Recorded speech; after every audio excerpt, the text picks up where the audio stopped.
samedi, c'était la journée mondiale de lutte contre le suicide. En Belgique, 5 personnes se suicident chaque jour.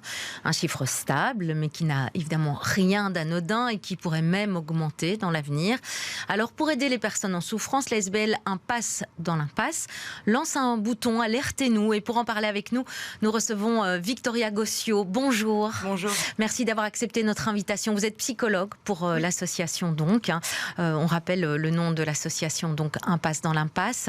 On rappelle des chiffres aussi, des chiffres tristes. En 2019, 1728 personnes se sont donné la mort en Belgique. Ce sont des chiffres de Cienzano. Est-ce qu'on a une petite idée du profil de personnes qui passent à l'acte ? Alors, ça peut être tout type de profil, de tout âge. Après, donc, le suicide, c'est la première cause de mortalité chez les 15-44 ans. Donc, on va trouver plus de suicides donc, dans cette tranche d'âge. Et est-ce que c'est plus des hommes, majoritairement, quand même, qui mettent fin à leur jour ? On a 3 fois plus d'hommes que de femmes qui se suicident en Belgique. On peut expliquer ce phénomène ? Alors... généralement, les hommes, je pense, ont moins tendance à se livrer, à parler de leurs problèmes, etc. Tandis que les femmes, quand elles ne se sentent pas bien, ont plus tendance à aller en discuter, à voir un psychologue, etc. Donc je pense que ça peut être une des explications au nombre de suicides chez les hommes qui est plus élevé. Est-ce que la question, souvent on en parle, la question aussi des enfants, est-ce que ça joue aussi dans le fait de passer à l'acte, le fait de se dire qu'on va laisser seuls les enfants ? C'est plus difficile quand on est maman que quand on est père ? Alors, je ne sais pas s'il y a vraiment une explication par rapport aux enfants. Après, j'imagine que ça peut avoir un impact. Après, il y a aussi des papas qui peuvent se sentir mal de laisser leurs enfants. Je pense que quand on passe à l'acte, on arrive à un stade où on pense pas forcément à ce qui nous entoure, etc. Donc, par rapport aux enfants, je ne saurais pas vous dire exactement si ça peut avoir un impact. Par contre, on a une différence entre les régions. On voit qu'il y a plus de suicides en Wallonie qu'en Flandre. Et à Bruxelles, finalement, ça reste assez faible. On parle de 128 personnes donc, à Bruxelles dans les chiffres de Cienzano de 2019. Comment on peut expliquer ces différences, selon vous ? Alors oui, effectivement, donc il y a plus de suicides en Wallonie qu'à Bruxelles et en Flandre. Ça peut être expliqué par au niveau socio-économique. Peut-être qu'en Wallonie, les personnes ont plus de difficultés économiques. C'est vrai que tout ce qui est financier, économique, ça peut avoir quand même un gros impact sur la vie en général et donc du coup sur la santé mentale. Et donc on pense que ça pourrait avoir un lien avec ça. Les causes de passage à l'acte, c'est surtout finalement pour des causes économiques ?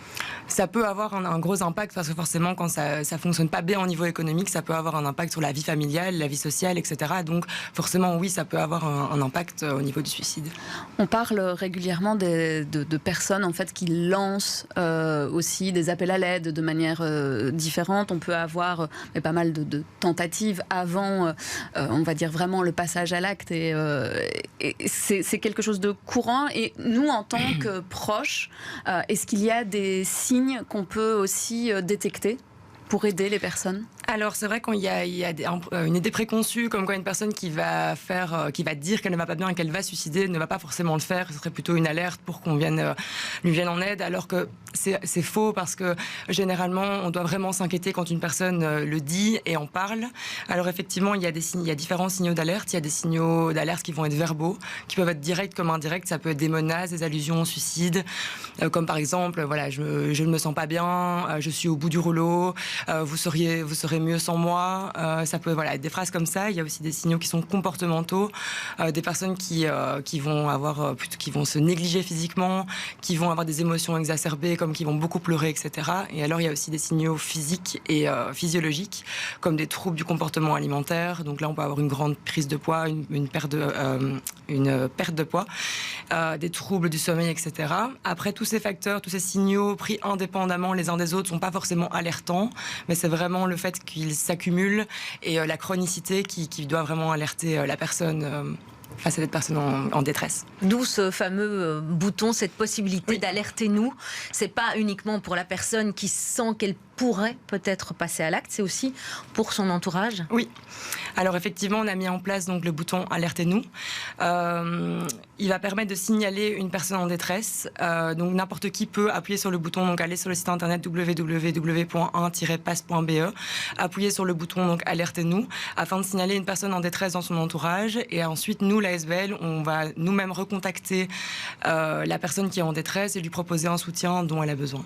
Quand vous dites recontacter, ça veut dire un appel téléphonique ou vous vous rendez sur place ou vous proposez un entretien physique? On va appeler la personne, on va lui dire que voilà, on a reçu une alerte la concernant et on va lui proposer une consultation donc, dans les différentes antennes de consultation qu'on a en Wallonie.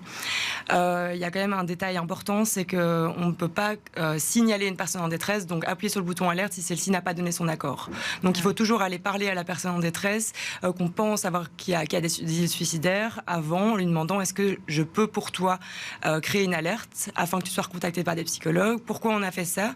C'est parce qu'on pense que c'est assez compliqué pour une personne qui ne va pas bien de demander de l'aide. Et donc ici, ça va permettre de faciliter cette demande d'aide. Et est-ce que c'est pas compliqué de faire la démarche d'aller jusque chez vous, chez un ou une psychologue? Voilà, justement, c'est ça. Vu que c'est compliqué de demander de l'aide à un psychologue, surtout quand on n'est déjà pas bien, c'est pour ça qu'on essaye de faire connaître donc, notre ASBL et ce bouton alerte pour que les personnes qui entourent, qui elles vont bien, qui sont en contact avec une personne qui est en détresse, pour que ça soit elle qui fasse la démarche en fait, et que la personne qui ne se sent pas bien ne doit pas la faire elle-même. Et qu'elle puisse l'accompagner. Voilà, c'est ça. Voilà. Après, la personne qui va créer l'alerte, elle ne devient pas un psychologue ou un médecin. Ça va lui permettre quand même de sauver une vie, de sauver des vies autour d'elle sans devoir s'impliquer trop dans une relation. Oui, parce que ça peut être compliqué aussi hein, pour la personne aidante ou en tout cas proche. On peut se sentir excessivement coupable aussi du mal-être de l'autre. C'est important. C'est vrai que on peut se sentir coupable, il peut y avoir un sentiment de culpabilité. C'est pour ça qu'on crée ce relais pour que la personne, une fois qu'elle l'a signalé, elle peut un peu se détacher de la situation, toujours rester présente si elle le souhaite, mais savoir que la personne qui en est très est prise en charge et aidée, c'est toujours rassurant. Et là, on se dit qu'on a fait ce qu'on devait faire et on peut un petit peu souffler. Alors, on a vécu 2 années quand même très compliquées avec le Covid. On sait que ça peut être aussi des processus qui prennent du temps parce que ça met du temps à se sentir vraiment mal et à se dire que la seule solution, eh bien, c'est de se donner la mort. Aujourd'hui, on a un autre facteur de stress quand même qui est cette crise énergétique, crise économique. Vous travaillez beaucoup avec les indépendants. Vous pensez que le stress qu'on connaît actuellement et le fait de se dire est-ce que je vais pouvoir payer ma facture énergétique ou pas me mettre la clé sous la porte, ça peut aussi entraîner une augmentation du nombre de suicides dans les années à venir? Alors effectivement, comme vous l'avez dit, donc on a un dispositif dans l'ASBL qui s'appelle un dispositif de soutien psychologique pour les entrepreneurs et indépendants en détresse. Pourquoi on a mis ce dispositif en place? C'est parce que voilà, avec la crise sanitaire, maintenant il y a la crise énergétique, il y a aussi eu les inondations en été 2021 qui a beaucoup impacté les indépendants. On a mis en place ce dispositif pour que les indépendants puissent nous appeler donc au 0800 325 tous les jours, et alors on leur propose un soutien psychologique, donc 4 séances de soutien psychologique gratuites par téléphone ou par visioconférence. Alors effectivement, bien avant la crise, donc en 2018, il y avait déjà un suicide tous les 3 jours d'un entrepreneur. Maintenant, on n'a pas encore les chiffres officiels, parce qu'ils n'ont pas encore été validés scientifiquement, mais on imagine bien qu'avec tout ce qui s'est passé depuis 2018, le chiffre de suicide doit être bien supérieur à ça. On rappelle donc le numéro, le 0800 325. Victoria Gossio, merci d'avoir été avec nous. Merci. Et évidemment, tous ces numéros de téléphone, le site internet, etc., vous pourrez les retrouver sur notre site aussi bx1.be. Merci beaucoup. Merci beaucoup à vous.